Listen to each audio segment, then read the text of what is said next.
So now everything is dry. It's been about 2 or 3 hours, I guess. And now I'll show you how to put the resin, the clear resin on top of the boxes. And I'll start with the higher one. Um, and I'll zoom you a little in so you can see much better.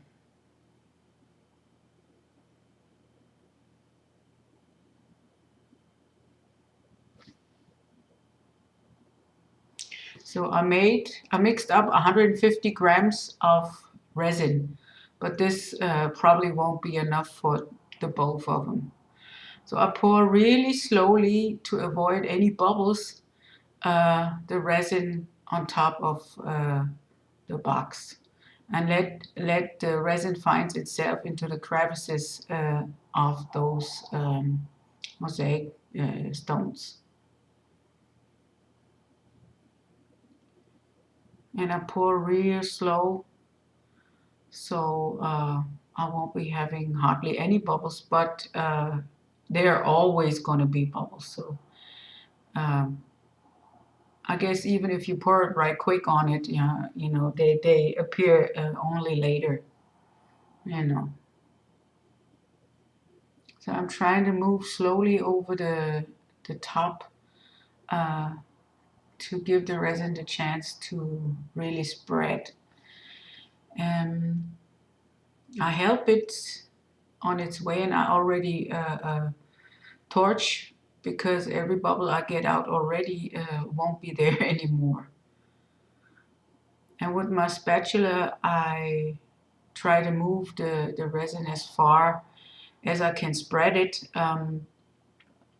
so it will be an even coating. Otherwise, it would be probably taking hours to level itself out. And then I wouldn't even know whether I have enough resin on top of it or not.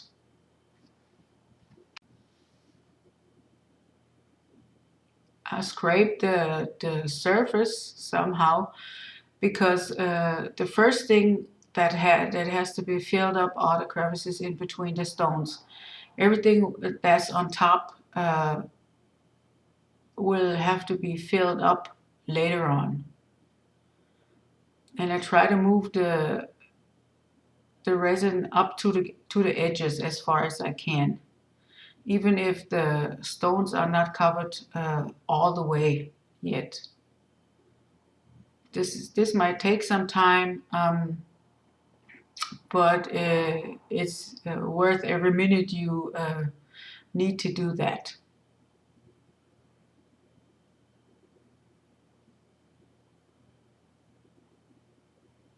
And this is probably not enough resin to get into all of those in betweens, but I'll see. And I really scrape it so I get to the edges first, and then I take care of the resin that's supposed to be on top. And I see that I don't have enough resin to fill all the crevices, so I'll put some more on.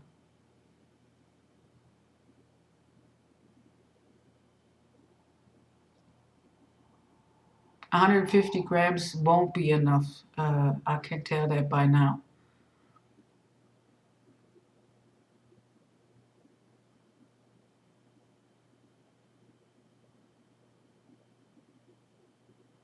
Torch in between to get the bubbles that are already risen.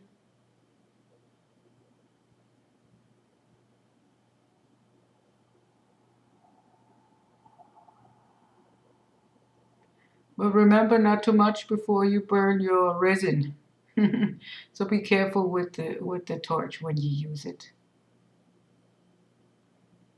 And you see, I have to put quite a lot of resin on top uh, to get after it's cured an even layer of resin all over. You can always make it thicker if you want to, but I prefer to cover the mosaic pieces only as far as um, they're all beneath the resin layer. I don't have to have an inch or so thickness, even though my resin won't be good for that height. And it's still sinking resin in the crevices, and I still have to put more on.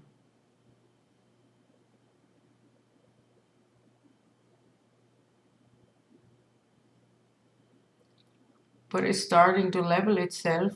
You can see that, hopefully, when you see the mirror effect of the spatula that it has on the surface. And you have to really check if every single stone is covered by the resin. Sometimes it's only needing a little bit more. And what you got to think about too is that the resin, when it cures, it's going to be shrinking a little, you know. So now I'm checking if I have enough resin in there, torching again.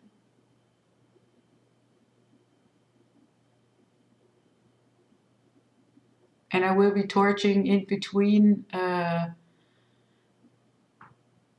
every now and then again, because there can be bubbles coming up to the surface later on too. So I have a little bit resin left, and I'm putting it on the bigger box now, which has a much larger surface than the small one, even though it's higher, but that don't matter really in that case. And here you see me pour the rest of it on there. Well, when this container is empty, it's been about 150 grams, and this is not enough.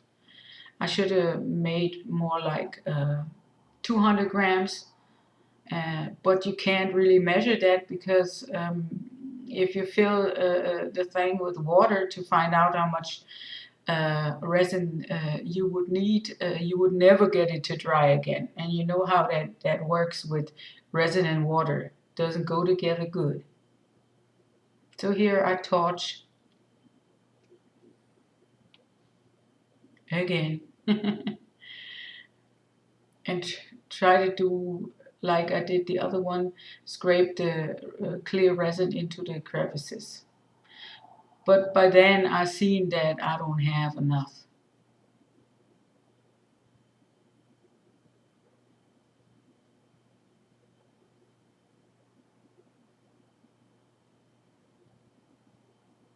Torching again.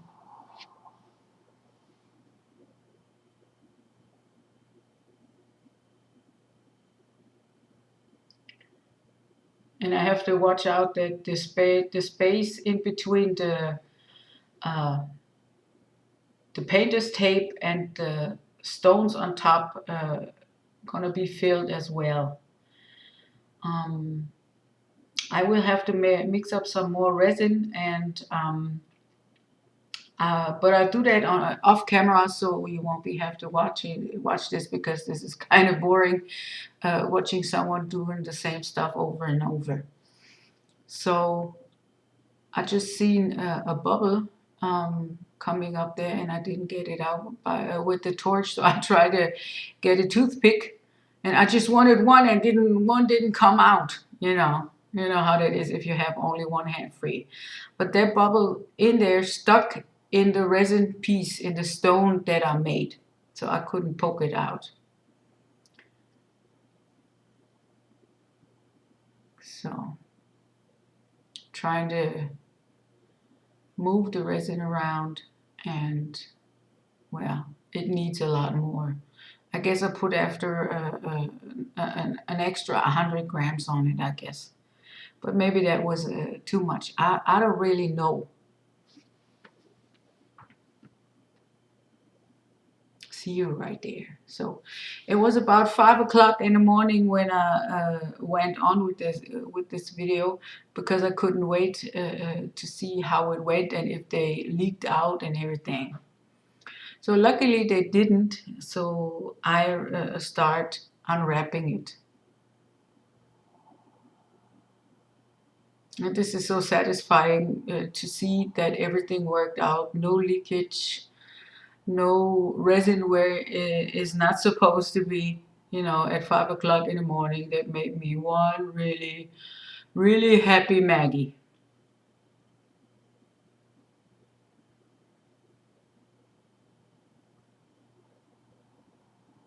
Yeah.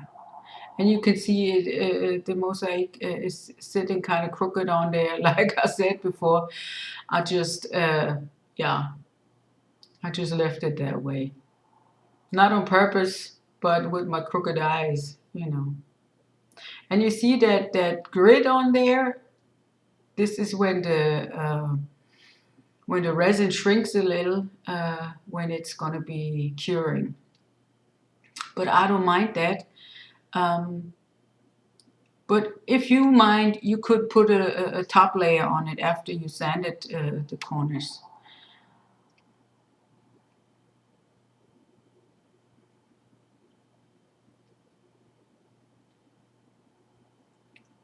So, and then I will unwrap the other one too. It's quite a lip there on the edges. This one is so beautiful. And again, you see that grid. This is because I filled the resin only like a little bit higher than the stones were. But I made sure that I merged all the stones. You say that merged? Immersed? I don't know that word. Well, every stone was covered by a little resin, just a thin layer.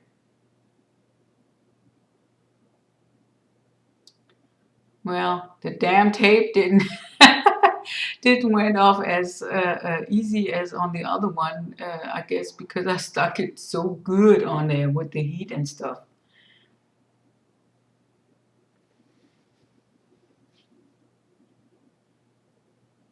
Yeah, I like that. I really like it. You see how the sparkle and everything. And here you can see there's the overhang, or how you say that, the lip. You gotta be careful with this because I cut myself on those edges, and I really cut myself good. So be careful when you do that, when you touch the thing. So now I'm showing you how to get rid of the edge over there with one of those deburring tools, or I'm not sure if it's called like that, where you just do the edges with it, and it scrapes off just a little bit every time. It looks like spaghettis. Um, and the more you go over it, the more you will take off of the edge. I hope you can see that like that. I didn't zoom in too far. I just wanted you to see how I do that, because it always takes off just a little piece.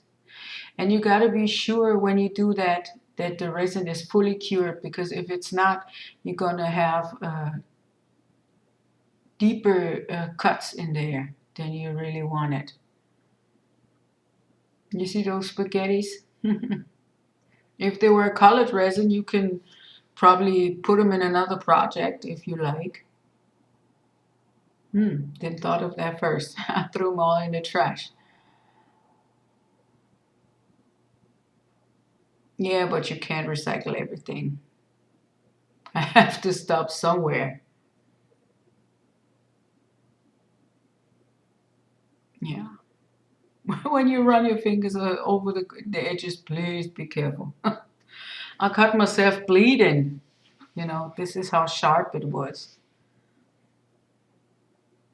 Spaghetti again.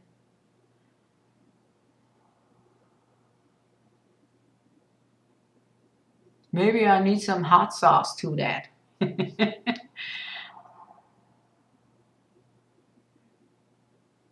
Okay, almost done.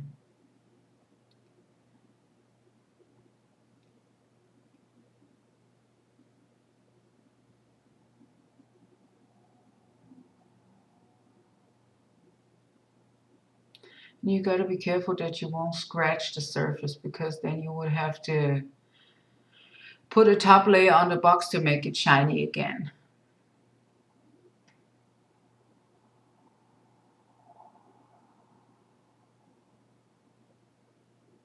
Some people use one of those nail tools for things like that, but I find it, for me, it's hard to do with one of those, you know.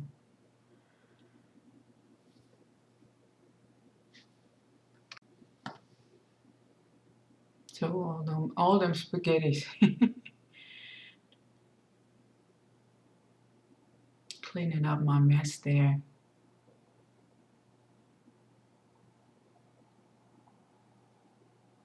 And as you can see over there on the left corner of the box, there is on the side a little bit more um, resin, because the the painter's tape bent outward a little, you know. So I got my nail files, and now I'm trying to trim the edges and the corners of that box.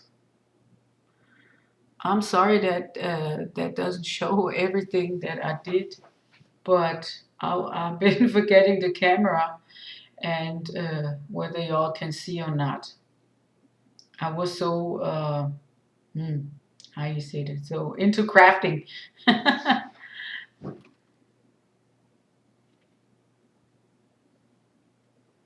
You could do that with one of those Dremel tools, or a cheaper one if you like. But I find when you take a tool like that, it often takes too much material off um, in one place sometimes. Not all the time, but sometimes. And I'd rather have uh, a little longer to file than trying to fix something that I filed away by accident. And with the nail files, I have just a little bit more control of what I'm doing. Yeah, here I'm explaining already again that you're not supposed to scratch the top.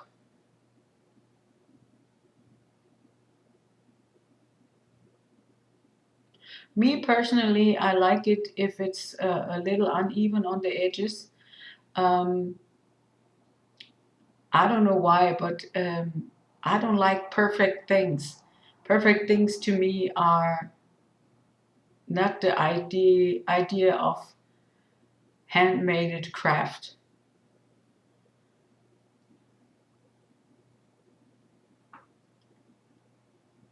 I like little flaws and mistakes. Um, so every piece that I make has its own personality somehow. I'm taking a baby wipe now to get the dust off that I just filed away. And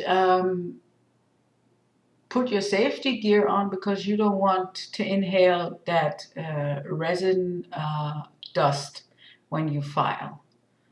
This is not good for the health and for the lungs. And you know, in COVID times, you have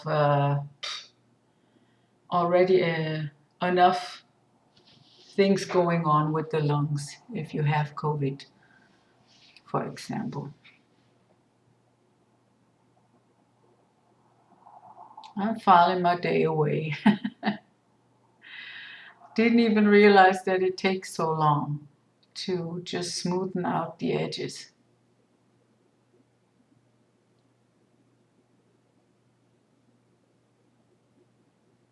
You know, you can file as long as you want until you're satisfied with the edges and everything.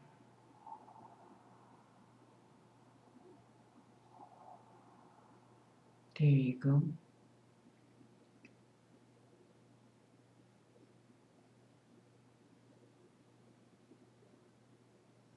taking the dust off every now and then, because then you see much better where you have still some material that is too much on there. It's like I'm caressing that box, but I'm just feeling how high the overlap is, or the too much resin on it. Yeah, I love the colors. I really do.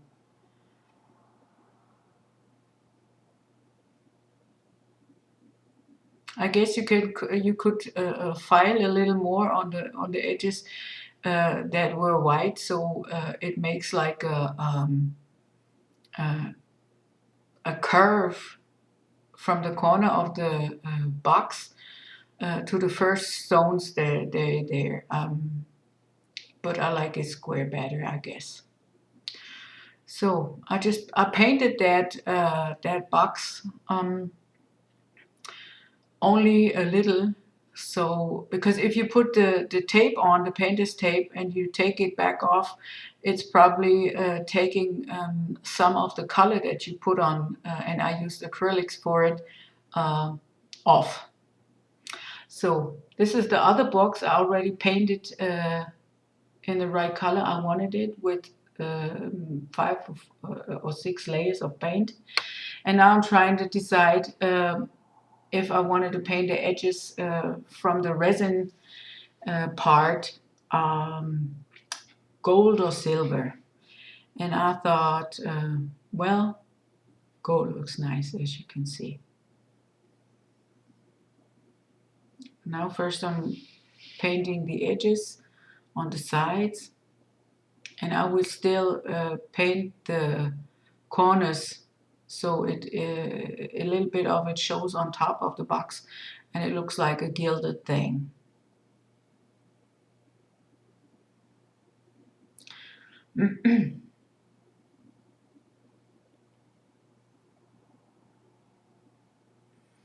You could take painter's tape if you want to, and try to cover the edges that you don't want to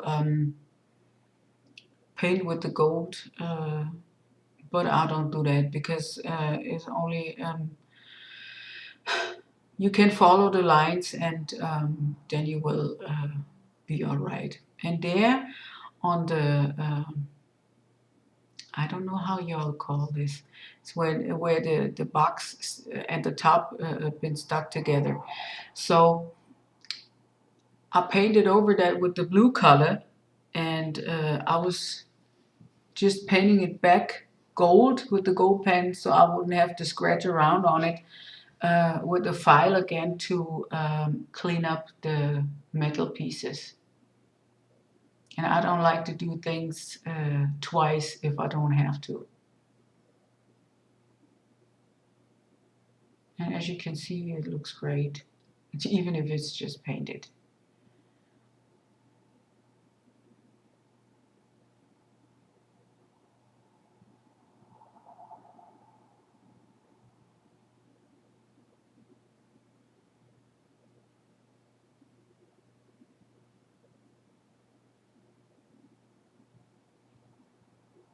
If you wanted to, you could decorate the sides of the box with the gold pen too, so it won't look as plain as it is right now.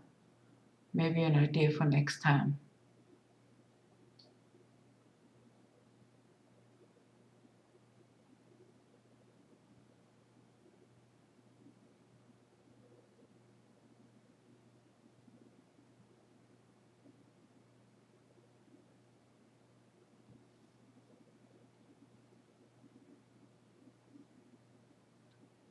You gotta be careful not to smudge the gold pen because it won't dry immediately. It's not like a Sharpie. It's more like a varnish type color.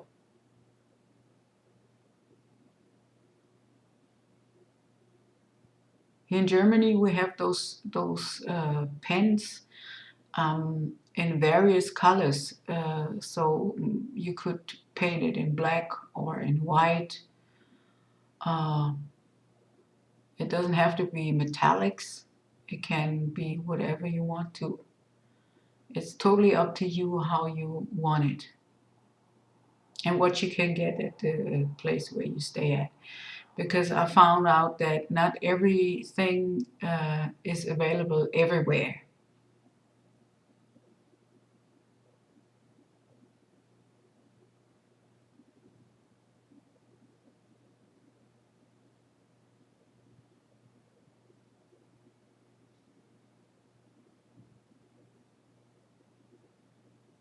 Well, I think the gold was a good choice.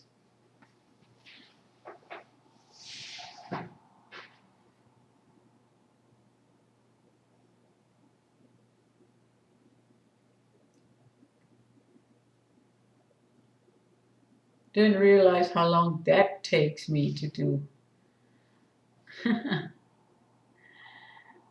If I watch some videos in YouTube and I'll be like, damn, they're quick. And it takes me so long to do some things. But then again, I like to take my time on this because then I don't have to do it again because I painted too much or too less or anything. So now I'm trying to put some color on the corners, and the deburring tool leaves a certain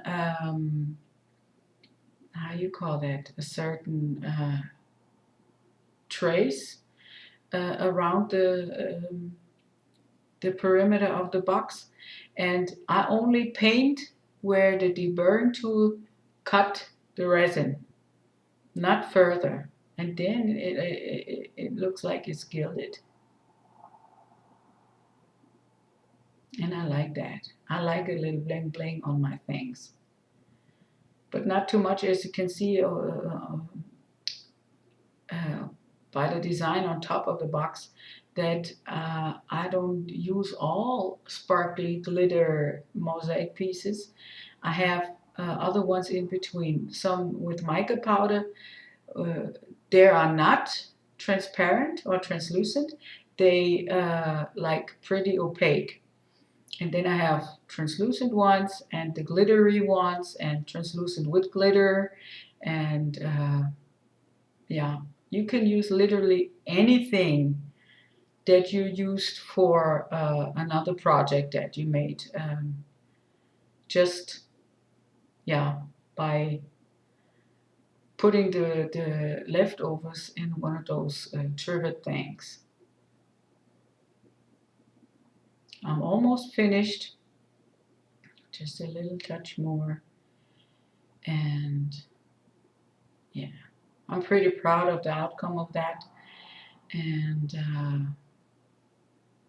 yeah.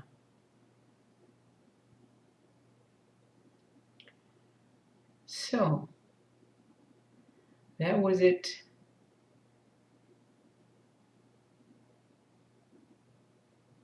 I'm trying to get you to a little closer to see what that looks like around there now. I like the shimmer.